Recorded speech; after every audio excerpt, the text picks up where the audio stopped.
Hello and welcome to Daily Reflection with Aneel Aranha.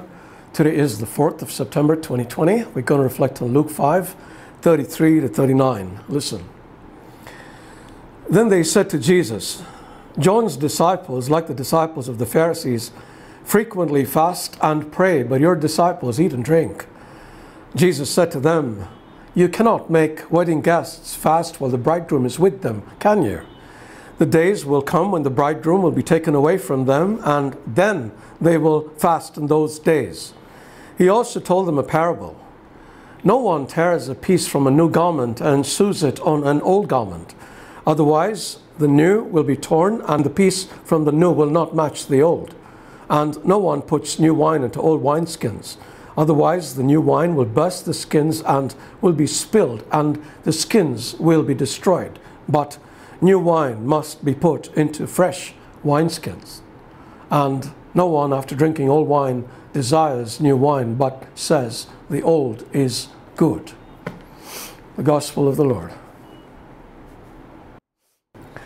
If you wanted to develop a good physique, what would you do? Exercise, right? Whether you did it under supervision in a gym or on your own, the exercise would serve to build your physical muscles. However, when it comes to building spiritual muscles, we imagine that this will happen automatically without any effort on our part. It won't. But if we're serious about getting spiritually strong, fasting is one of the ways in which we build spiritual muscles. If we can say no to food, which is good for us, then it stands to reason it will become easier for us to say no to sin, which is bad for us. Yes? On a related note, it also helps us to learn to resist the desires of the flesh. Paul writes, do you not know that in a race the runners all compete, but only one receives the prize? Run in such a way that you may win it.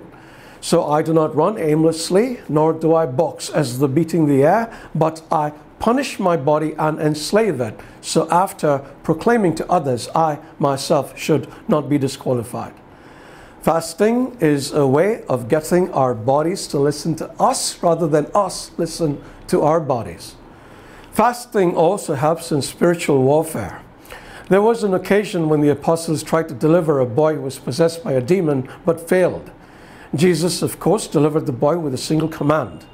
When the apostles asked Jesus why they couldn't, despite their experience in the matter, Jesus told them, but this kind does not go out except by prayer and fasting. Fasting is also good when seeking spiritual direction or gaining a sensitivity to God's voice.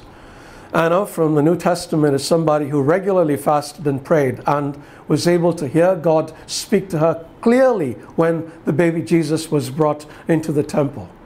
Fasting also gives victory over temptation. Remember the temptation of Jesus? It also gives protection. There are also physical benefits. It gives the body a rest while also giving it a much needed detox. If you do plan on fasting, check motivation. Why do you really want to fast? To lose weight? Not a good idea. To be admired? Again, not a good idea. I recommend you be led by the Holy Spirit in how and when to fast, but please do run His recommendations by your spiritual director. Every Christian serious about his faith journey should have one, by the way. If you're suffering from medical issues, fasting from food may not be too wise. But remember, there are other things we can fast from, especially things that largely tend to be a waste of time, like social media. And if you do decide to fast and pray, please slip in a little prayer for me, will you? God bless you.